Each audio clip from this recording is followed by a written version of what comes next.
there you are. I've been looking all over for you.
Well, good morning, everyone, on this stifling, hot, and humid Kansas day. It's the Lord of Toxicity with my usual suspects, Northern English Bastard, Toonie Boy, and Critter Kingsford. And yes, we are into one of my favorite episodes of Buffy and a total piece of shit from Angel. So that's a kind of a lopsided dealio going on. Gentlemen, how are you this morning? Doing fine. Okay, I'll just say I'm doing great. I thought Toonie would jump in there in order, but I guess not. Well, Toonie. you know, usually every time I try to speak, I always seem to find the time when everybody else is speaking. Anywho, I'm interrupting you. I didn't hate this episode of Angel. Wow. Oh, I can't. Well, you know what? We may actually have ourselves a little bit of a conversation because I was just going to fucking show the promo and then just zoom us out of there. But if you got something to say about it, I'm all for it. But anyway, here's promo for Blood Ties. Prezzies. That's not the promo. I just fucked that up. Well, that was a quick promo. Tonight on Buffy, a party. A party. Well, it is a Buffy party. It's it's Buffy's birthday. But yeah, here's the actual promo. Thousands of years it has been hidden from those who seek its infinite powers. Now, they sent the key to her in the form of a sister. Dawn will uncover the truth. She's gone. She is the key. They sent her to me. We have to find her. An all-new Buffy. Damn, WB, way to spoil the whole fucking episode. Am I right? I mean, they were just like, they're like, yeah. Tonight on Buffy, Dawn dies. Wait, what? Wait, what? So, I don't remember that episode. Must be in the comic. Must be in season 8. Yeah, Oh, the boy. comic book. Never change, Toonie. Never change. But yeah, it's a Buffy's birthday thing. We're just fresh off of Triangle and Checkpoint. Buffy has gotten the information she needed to get out of the Watchers, but did she really get any helpful? We went through all that bullshit. Did she get anything helpful except for glories of God? I honestly took that she has sort of laid the foundation for her doing it her way, and then that one piece of information. I don't know how much more, I don't think she got anything else out of it other than, yeah, guess what? That big villain is super big villain. Yeah, I don't think they got anything else out of not any useful anyway. Well, if they told her, oh, this certain stone and there's a weak spot just below her belly button, if you punch her with the stone, you kill her. I mean, nothing like that. Oh, hey, she's a god. She's very powerful. Okay, thanks. I don't like where your mind is going. You get punched in the fupa with a stone? What? Fupa. Fupa. It's like, yeah, I mean, so what she already knows before she encounters the Watcher is, okay, so this big bad is, she doesn't feel my punches. And then the Watcher tells her, oh yeah, that's tough. Is it? Oh yeah, that's because she's like, she's a boss character. That's why. And you're like, yeah, I knew that. Like, but yeah, they just confirmed what she kind of already knew.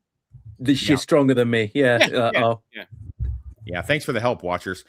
So they have a nice little conversation. I don't really care for it. It's some funny stuff. With the Tara and Willow stuff is so unendingly cute to me where they're talking and she says, oh, Buffy, we could do your birthday and get the little candles that they don't blow out, which used to scare me. And then Tara's like, me too. I thought that was pretty cute.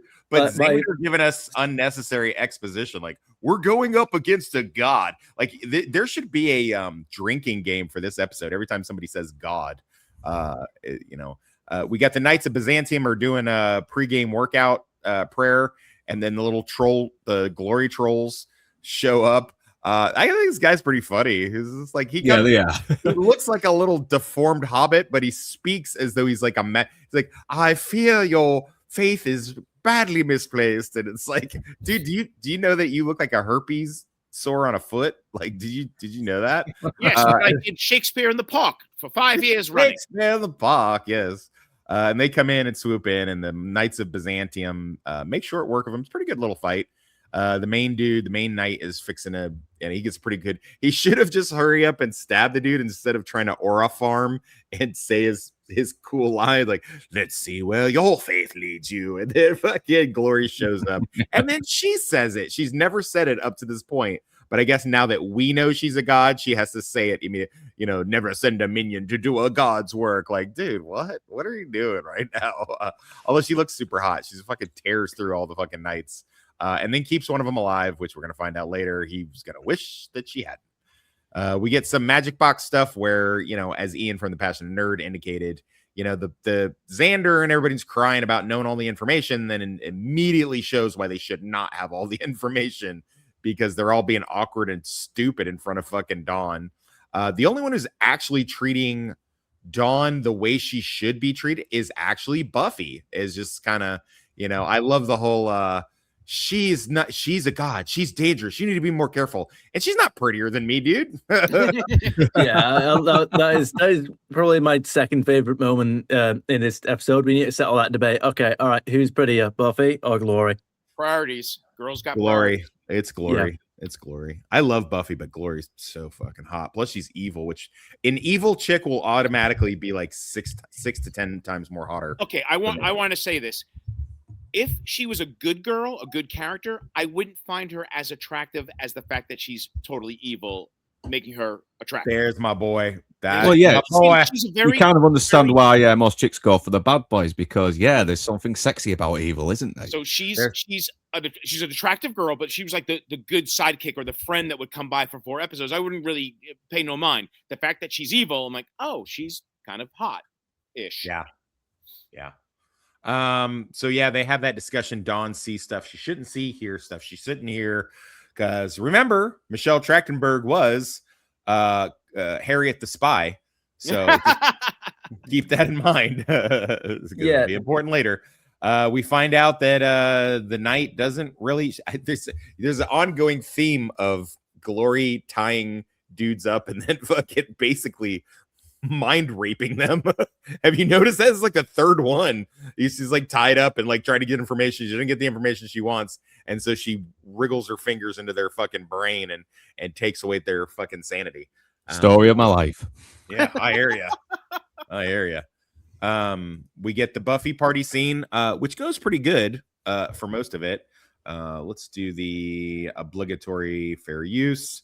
And I actually have I think this is a cute scene. I like seeing the Scoobies together like this. You are very, very wise. Now gimme. This is extremely suspenseful. I want the presents. It's so funny because really that is like, human. I'm trying to human. This is like I want the presents. Which, like, if you go to a party, you want the presents. I would say, sorry, go ahead. No, you go. I was gonna say, do you know? I mean, it's so easy to like not really think about it very much, but I didn't realize like how well Anya's actress actually plays the idea of not being a human, trying to pretend to be she's human. so good. It's like it's so easy. It's so easy. good. It's so easy to forget that the actress is actually a real person who has humans. Yeah, no, she's good. I loved her even when she was on 90210. I like Buffy. Look how happy Buffy is. She's like, she's still just a girl. She might be, the superhero savior of the world. She's just a girl. She's getting cute shit, and she likes it. I like that Tara is the one that picked it out, too. Tara was sitting there thinking, like, I wonder how Buffy would look in this. I wonder how Buffy would look out of it. I feel like in the lesbian thing, I'm fairly confident Tara does all the work in the fucking in the thing. You know, I feel like Willow's a lazy lover. I feel like Tara's the one really going to town. I agree. Now think about some of their exchanges and her behavior. Yeah. Speaking of Tara, one of my actual favorite moment in this episode was when they're explaining Glory's powers, and Tara is the one to sort of shit herself at the idea of Glory messing with people's minds. I am not bringing this up for any relevant information whatsoever. What are you talking about, Toonie? Are you reading ahead? Are you reading ahead? You naughty boy, you. No. It's just so lovely. Oh, I wish it was mine. Love, there's no filter on her, is there? thinking the There is same no thing. filter. I'm fairly certain I wasn't. I've got one just like it. Yeah, I love that line. It's brilliant. Oh, Anthony Head, we lost you so soon. And then Dawn gives Buffy a sentimental gift. And not only is it a sentimental gift because it's like something she had to actually take to arts and crafts class or woodworking class or something. She ain't got no money. She does that, and then it's also a sentimental gift of a memory that Buffy knows didn't happen, and then everybody is kind of somber at the thought of that, and then it's kind of sad. And then Dawn picks up on it, like, why are y'all being weird? It's like, yeah, I did something nice, and they know that, you know, oh, she's nice, she's being sweet to her older sister with a memory that doesn't exist. So, and then Buffy goes overboard and hugs her. And I mean, it's all very schmaltzy or whatever, but it's, you know, I always wondered how like these little intimate in the kitchen things goes with the fact that Giles knows he fucking banged the fuck out of Buffy's mom. Like, does it ever get weird? Do they ever like slide off and be like, you know, Joyce, though we have pending danger, I wondered if it would be too untoward of me to ask you to go up to the bedroom with me and I don't know, possibly slob my kebab a bit. I think how many people just say, let's go for a second round?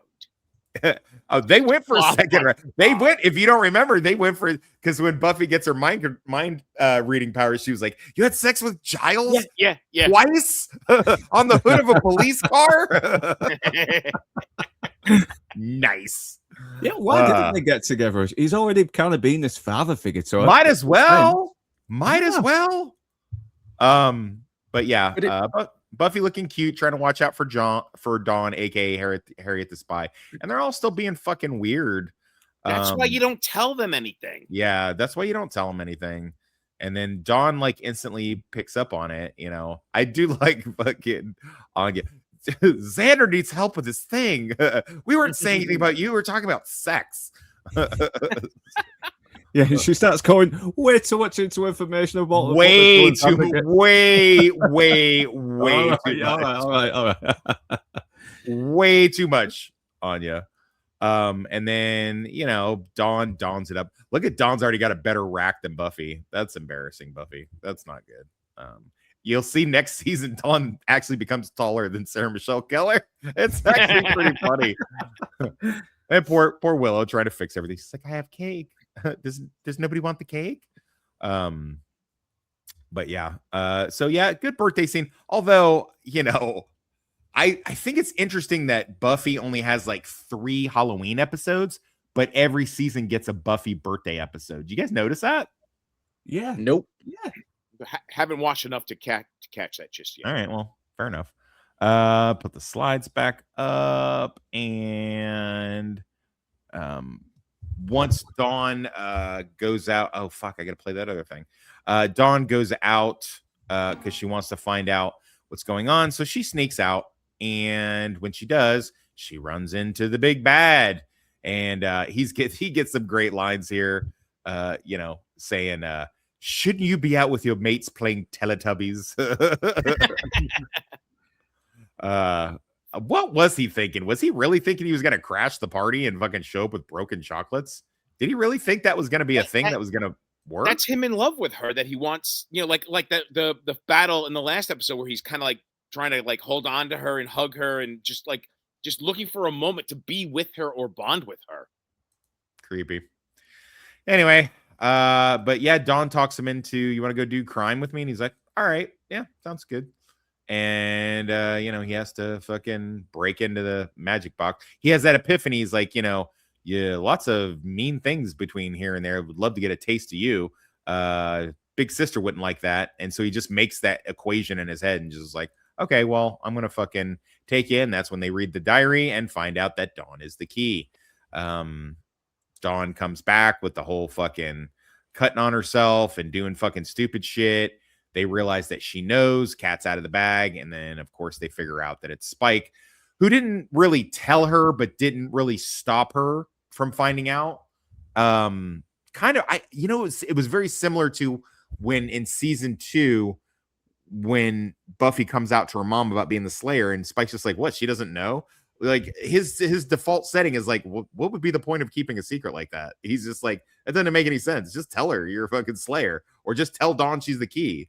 And he's not wrong. And Buffy sits there and fucking fucks with him. And a lot of times he is creepy, and a lot of times he does deserve it, but I don't think he did in this one. And I do like that he just, claps back at her, not only verbally, but he shows her a reminder, like, listen, I'm not just some thing you can just knock around. Like, I'm still a super powered being. Because he takes that fucking big old crypt top and throws that bitch, and you can hear it break into different pieces and shit. And, he just like he tells Buffy what for.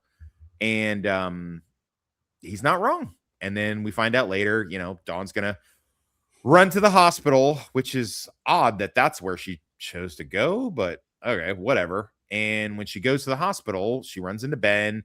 And Ben is actually, so we get some really cool stuff with Ben because he's like, are you having fighting with your sister? I have a sister and I fight with her. That's how he sees Glory. He sees Glory as his sister, which is interesting that he sees her that way. We'll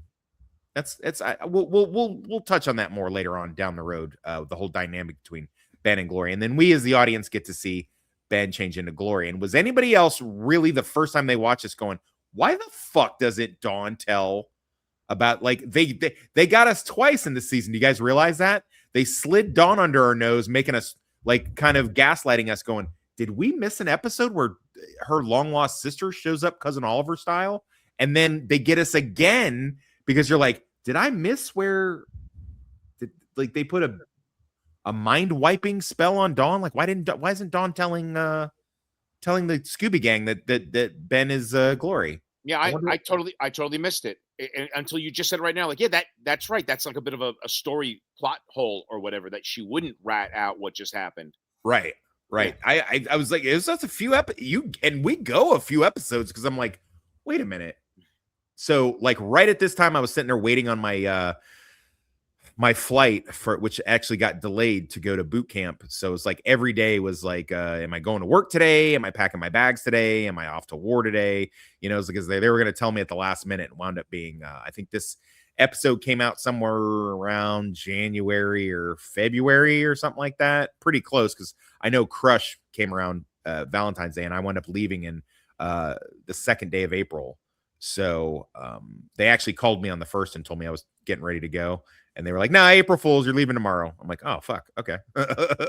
Well, whatever. So we're ending the end game of when I actually watched these in real time. Everything else subsequent to this was pretty much having to catch it on a rewatch, which is fine.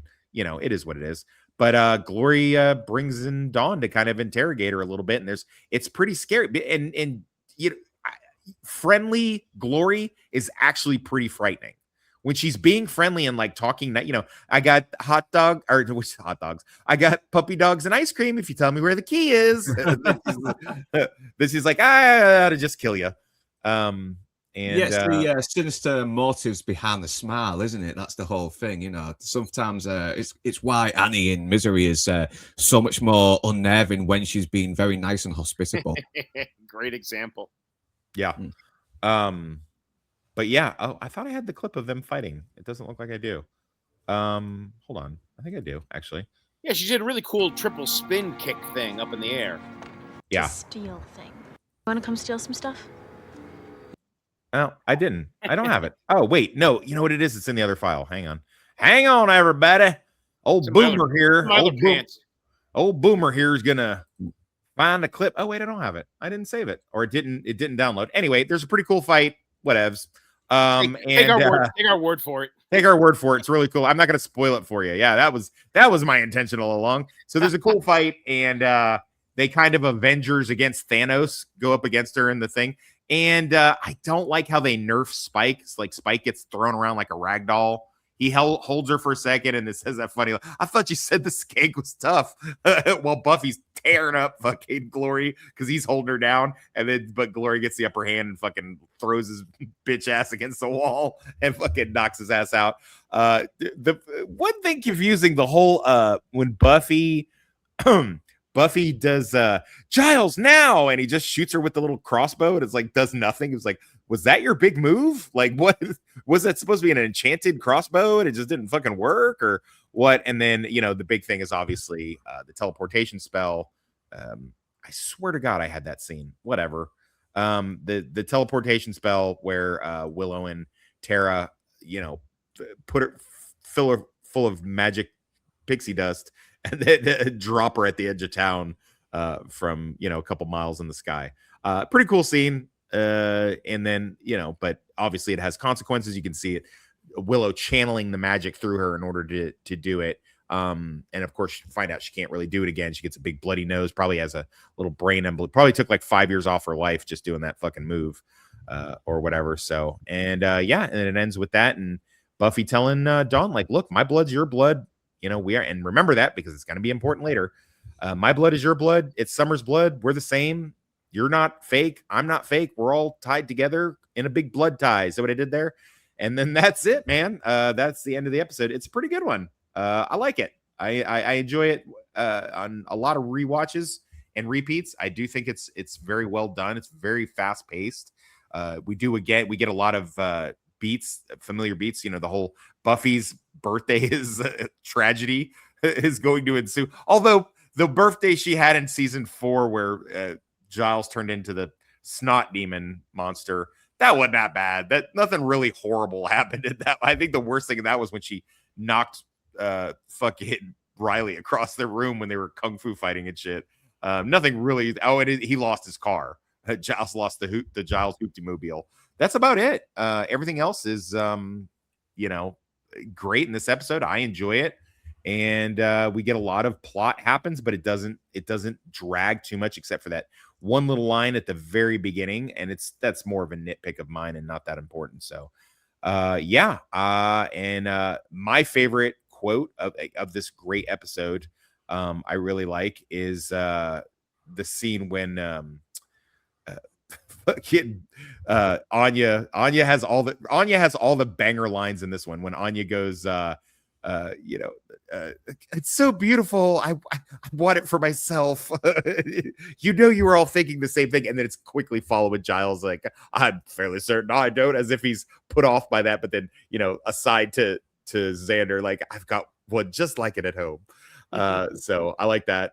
Good, really witty dialogue in this. I wonder how much Joss came in and touched up this episode, because it gives his familiar Avengers quirky dialogue themes up and down in this throughout the entirety of the episode, and I like it. So it's good.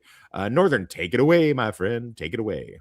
Yeah, I do like this episode. I really like how we're starting to really progress the plot a bit more, with Dawn finding out who she really is. But at the same time, it is kind of shows like, just because she's just been conjured out of nowhere and everyone's memories have been mixed up, she is this real thing now. She is a living creature. She's aware of her existence. She's got feelings, everything. And now the world is changed, but it is the way it is now. And I like the fact that she still sees her as a sister, even though they know very well that she's just this new thing that's being conjured out to be protected. But and once again, it just shows the love she has for her as well, no matter how new or how new she is. And once again, it also does kind of set up a nice little bit for the plot later on in the final, when she goes, my blood is your blood, and which is actually my favorite quote of the episode. This is it's Summer's blood, just like mine. Doesn't matter where you came from or how you got here. You are my sister. There's no way you could annoy me so much if you weren't. And once again, Spike still sort of like being lovelorn over Buffy with the same fucking chocolates he used when he was rehearsing his little speech before losing his shit with the mannequin Buffy from an earlier episode is a nice little touch. I really like that. But Glory, once again, is always good. And yeah, we get the reveal that Ben is Glory. Oh, wait. Now I've forgotten. Oh, yeah. The editing is bad because Glory just showed up and then Ben disappeared. So I don't know what was happening there. So yeah, it kind of ruins the episode. Yeah, I'm almost wondering from this episode, is there a connection between Ben and Glory? That's the one thing I can't remember unless it gets revealed in another episode. So he says he's his sister, but I don't know if he's some unfortunate guy that she kind of possessed because she had no choice to, and now he's just sort of like using the whole sister metaphor with Dawn just to sort of as a way to sort of vent his feelings about her and what he's going through. But it's a really good emotional episode, and it's very funny as well. And it's a good little heartfelt episode about about family. That's it, family, no matter where they come from or how even if no matter what circumstances came to bring them into this world, they're still family. Absolutely. Okay. Critter, go for it. Again, just to kind of echo what was already. I like the episode. I think it definitely does push our arc along. Again, some of the writing clearly, like you were saying before, like whether Joss Whedon was involved, most likely, tweaking stuff. Yeah, I liked it. And once again, my quote is from my favorite scene. As always, Spike steals the show, and I thought the dialogue between Spike and Dawn was just fantastic. So and Dawn's like, "Geez, lurk much?" Spike's response: "I'm not lurking. I'm standing about. It's a whole different vibe." But for her to claim that Spike's lurking, how much lurking did she do in this episode? Quite a bit. Harriet the spy, the stairs, around the corner, by the door, just listening and. So yeah, I know I enjoyed the episode. I thought it was really good. All right, Toonie. Yeah. So I am still here. Don't worry. You weren't editing? No. Unfortunately not. To edit this video, I kind of also need to be recording. So, I did enjoy this episode. I love a good like narrative pushing episode. Autism awareness. Yeah. Again, I'm just looking forward now. We're almost into the second half of season 5. Actually, I mean, are we past the half now? How many episodes are there? Yeah. 22. How many 22? Yeah, we are now past the halfway point for season 5. It is only going up from here. I mean, I can't remember the plot of every single episode, so we might get one that's a bit slow, but we are getting there. Did you have a quote that you wanted to use? Possibly. So I can't remember the exact word for word, but it's in the scene where Buffy confronts Spike, and he throws the sort of the tomb, the crypt's the tomb lid. He throws it to the floor and it shatters, and he says that maybe I went out because I knew that with all the demons that'd be out looking for someone like Dawn, I thought it should be a little bit safer. With a demon looking, I thought she'd be a little bit safer with me looking over her shoulder, since she was going to big bad looking over her shoulder. Yeah, with Big Bad looking over her shoulder. I love when you do quotes and you don't know what the quote is when you do the quote. I love that. Yeah, that's my favorite thing. Yeah, that you do. So, question for the panel: do we at this point suspect Ben and Glory are working together?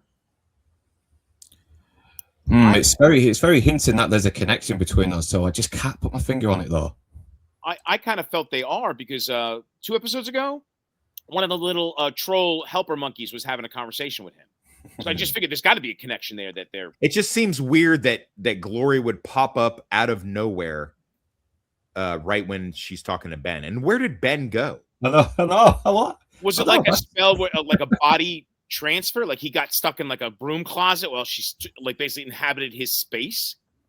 Yeah, I don't know. I can remember. I watched the scene several times, and I can remember him having a heart-to-heart with Dawn, and then all of a sudden, I thought originally back in the day that my VCR had skipped or something, and then all of a sudden, Glory's there. And I was like, did I fall asleep? And I've rewound it several times to try to watch it, and it's like 1 second Ben is there, and the next second Glory pops up. I don't know. I thought it was odd. Help me out here. What did he not kind of morph into her? Was it like a quick transformation, or was it? Yeah. What was it? I think the implication. You're talking crazy, Critter. You're talking crazy. Critter, that doesn't even make any sense. How could he morph into her? That doesn't even make any sense. No, okay.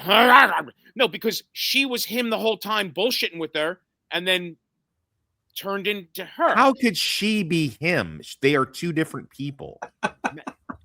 Magic. So I don't know.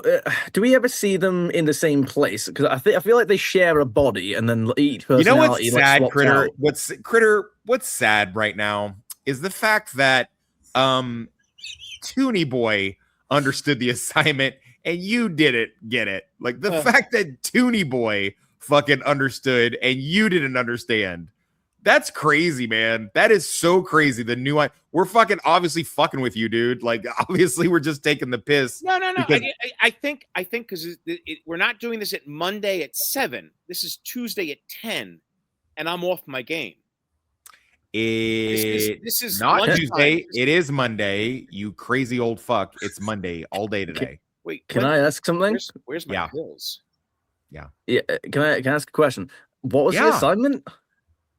What was the assignment? It's an expression. It means that like you understood to keep joking around, playing along the fact that the spell that Glory uses, that fucking clouds people's minds so they don't notice when she shifts back and forth between herself and Ben. The spell that she uses, it clouds people's minds, and only certain people can see it and certain people can't. So like usually supernatural entities or whatever. So like me and you and Luke were playing along with it, but Critter wasn't playing along with it. No, I just said what I thought it was working in the episode. Right. Thank you. Send him 2-3 years Dagestan and forget. Don't we have an Angel episode to get to? Yeah, we do. Kinda. All right. Sorry about that, folks. Fabric of time has begun to unravel. Tomorrow night, the world's going to end. Someone will destroy reality forever. Only Angel can stop time from running out. An all-new Angel.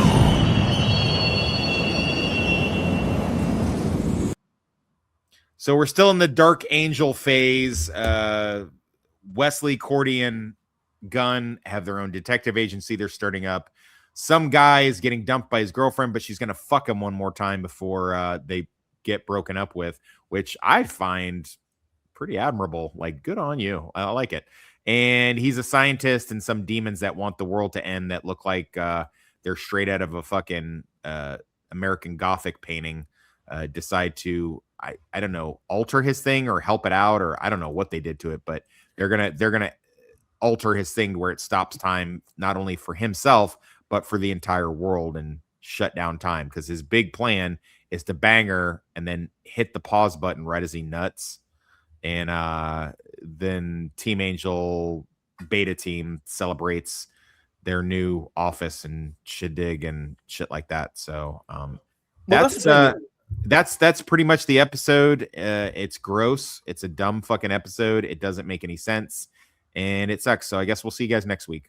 Yep. All right. Riding on the waves of destruction, a toxic presence, a lord of corruption, polluting the ocean, spreading decay, the tops turning black, going the flame, searing through the... You sure about that? All right, we'll talk about it. Go ahead, Toonie. Tell me what you think of this episode. Tell me why this is worth anything other than wiping my asshole with it. Go for it. Well, that wasn't really what I was going to say. I was just going to say what's weird is that it really calls into question the power that demons have, because this guy is struggling with his equation. He's messing with science. He can't figure it out. Or, maybe he would figure it out later. It doesn't matter. And then they literally, a demon comes in and uses magic on the whiteboard to literally create a scientific equation to stop time. So you're like, wait a minute. So how does demon magic work? I mean, Well, that's just lazy writing. yeah, either way. So demons are now apparently the best science. Is this Joss Whedon's way of saying that science is the work of the devil and that we should all put our faith in the one true God? Right? Wrong. Because that's my only interpretation of that. Okay. So you were going to tell me how you actually like the episode. Why do you like the episode? I said I didn't hate it. Checkmate.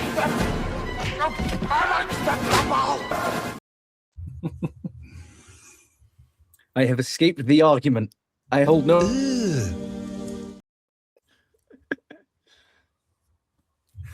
I got these loaded and cocked and locked all day long, baby. Everyone's afraid to say something. I mean, so we've unlocked a new power with the singing guy. I keep forgetting his name. Lauren.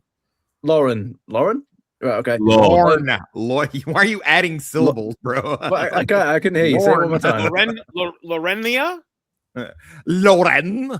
Is it Lauren? Lone. Lolly. Anyway, yeah. So he not only can he apparently sing, but he can also use it like Sindel from Mortal Kombat. He can channel it as a weapon. Yeah, Black Canary. Gay! You know, I don't actually think he needed to bother burying his head in the book. I think everybody would have just like in this day and age, I think everybody would have just accepted him. What a stupid episode and a gross premise. Who the fuck thinks of something like that? You know, I've actually accidentally saw a porn that was similar to that, where this guy freezes time until porn star Alina Lopez fucks him. He's like, I'm gonna leave everybody in a frozen thing unless you fuck me. And I was like, did someone watch this episode and make an Alina Lopez porn? By the way, Alina Lopez, if you want to check her out, she's fucking hot ass porn star. Just, you know, throwing that out there. Dude, go ahead. This kind of reminds me of the Family Guy joke where they're about to put a porn movie on, and it turns out like Chris is like taped over it with a different thing, or they put the wrong movie in or something. And someone tells me someone tried doing that with that movie that you were talking about, and then they played this episode instead. Yeah, shit, put the wrong tape in. Oh my God. That would be great. Yeah, this would be a pretty difficult wank this episode to do it. Fuck, man, I really didn't even want to talk about this episode. Maybe the only redeeming quality is, you know, the Team Angel partying at the Team Angel place, and then the guy coming in and saying, "Are you Angel?" and Wes saying, "It's just a name." And I like that. I like what they did with that. But everything else is just gross. Can anybody tell me anything redeeming beyond that in this episode? Anybody? I'll hear any argument. I will listen to any argument. I've got one. Oh, unless you want to go first. Yeah, I have no. I literally had. Now I'm asking you guys. I have no argument for it. I think Lorne is pretty redeemable in it, especially as a optimistic sort of like. I'll buy that. There's more optimistic personality to Angel's more cynical personality in this episode, and maybe, and it will probably will lead me to my quote, and that is, "Hey, I can hold a tune. Hey, I can hold a tune forever, but it's the change that makes the music." That's probably seeing how we're trashing this episode. That was my quote as well, but I continued it with like, you know, you listen for a note, another note, and that's what, you know, makes music. That's what leads us along, you know. And I kind of like that, but of course it's in a setting where they're trying to tell the rapist, like, you buck up and go forward and do the best you can. All right. Well, whoa. We're gonna back up a little bit. We're gonna back up. Well, it was consensual. He was just he did not R-word her. That is not what happened. Sorry. So it just the other examples that the Passion of the Nerd throughout, they were all those similar situations. You're right. She was already planning to have sex with him, but it's being shown or for God's sakes, the Passion of the Nerd is like, yeah, it's a graping. Well, that's because Ian is bisexual and fucking super uber liberal So of course he's going to have that stance. And he made that video right in the height of the Me Too movement and the pandemic. So of course he's going to virtue signal. But that guy didn't R-word anybody. It's a chick he's already had sex with many times, and she deemed to give, she didn't know that he was going to freeze time. But to be fair, he didn't know that was going to like turn into that. He didn't know demons got involved in his work and did that shit. He didn't know that. So no, he didn't know that. Go on. I mean, there's not much else to say. So I mean, so like it really just depends on like the semantics of how you want to apply the word grape. Because I mean, it's like, yeah, she planned to have sex with him, but I don't think she would have gone through with it if she'd have known that he was going to literally trap her in an alternate universe, which is how they explain how that works. How do I know if we can make that judgment? Maybe she was behind on her student loans. Maybe she just found out that she has herpes. Maybe she's just not maybe had she been given that, maybe she would have been like, yeah, that sounds dope. No more paying bills and stuff like that. We're stuck in an alternate universe where I am orgasming forever. Okay. Yeah, I'm good with it. There's an impressive number of situations you can resolve with a, well, maybe. It's like, it's like, yeah. My question falls to this: why is it always the guy that's got to take the hit for that? You know what I mean? Like, I mean, he was the one that froze time. Okay, maybe, but she was the one that was giving him a goodbye sympathy bone. Nobody told her to do that. Nobody told her to do that. But so yeah. So why is the guy always the bad one? I think she's the predator here. I think she's the evil one. Well, I think it's I feel like less of a Wonder Woman 1984 because she doesn't know the end result. She's just gonna have sex with him and then they're gonna break up. Now she has sex with him and then she's being stopped in time forever. So she doesn't know that last half is going to be part of it. That's why he's more of the predator than she is in this situation. Yeah, Rossi, you are nothing but a whore. It's like in relation to the Wonder Woman 1984 thing. It's like, okay, the guy that Chris Pine like possesses, not willingly, obviously. It's like, okay, if Wonder Woman had said, right, drop him, would he have objected? No, probably not. But he didn't get that chance to consent, so it is great. Shut the fuck up when I'm talking to you, boy. Bitch-made boy. Nay. It's like, well, okay, if it was so hard for him to if it was so obvious that he was going to consent, why didn't he have the consent? What? We don't know that he didn't. What makes you think that he didn't get consent? We didn't see everything that was going on. Maybe there's a deleted scene where he goes, hey, I know things haven't been always great, but wouldn't it be great if we could just have our one beautiful moment frozen in time forever? And she was like, yeah, I wish it could be like that. And then he's like, you do wish it could be like that. Okay, I'm going to make that happen, baby. You know what I mean? That's 17 seconds that wouldn't have been worth cutting from the episode. Everyone does it. Now you can do it too. Shut the fuck up. Shut your mouth.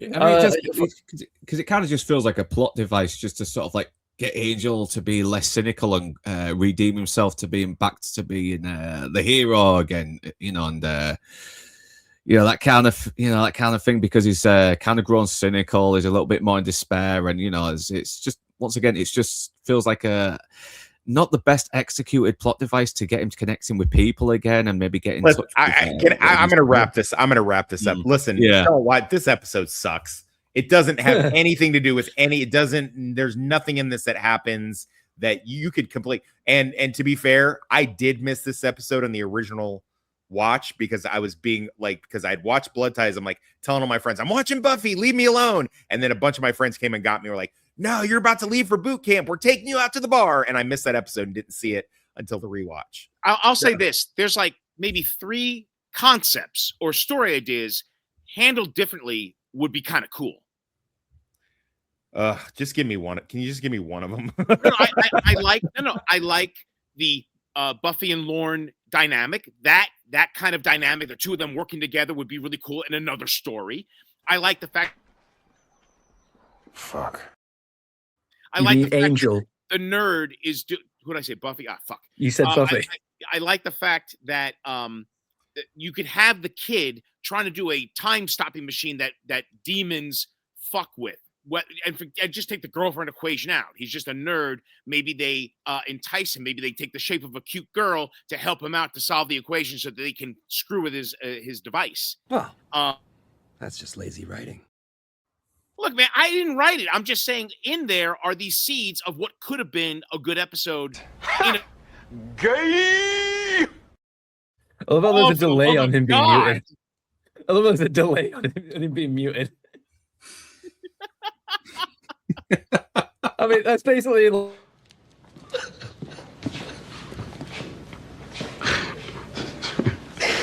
Really? He just keeps going. The last thing I'm going to say is I think the reason I like the Angel theme better is the guitar and the gongs of the bells. A bullshit? A bullshit? A bullshit. A bullshit. Do I keep talking until you're all out of? Don't know me, and I wouldn't have done it. And if I don't know you, then why? please stop interrupting me. Send him 2-3 years Dagestan and forget. Boy, that escalated quickly. I'm retarded?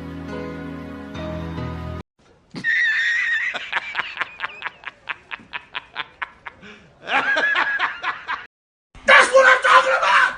That's why he's the MVP! That's why he's the GOAT! The GOAT!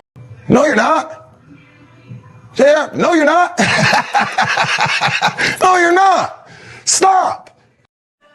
Or, here's another idea that's going to be very controversial. You could shut the fuck up. Vindication. Whoa, calm down, Jamal. Don't pull out the 9. It's just a... Fucking hell. It's not out of clips yet. It's still got the I got Asian like joke 20. one. It's still got the Asian joke one. I got like 20 more, but I just wanted to fucking Look, all of that clip montage. I've got to jump off. You're fucking killing me. Are you going to play them all to get past the 50-minute mark? No, it's not even worth it. It's not even worth it. It's not even worth it. Get past the 1 hour mark. You can have more ads. Miso salt. My God, man, what have you done? That's not your mother. It's a man, baby. All right, we'll see you guys next week. This is good, isn't it?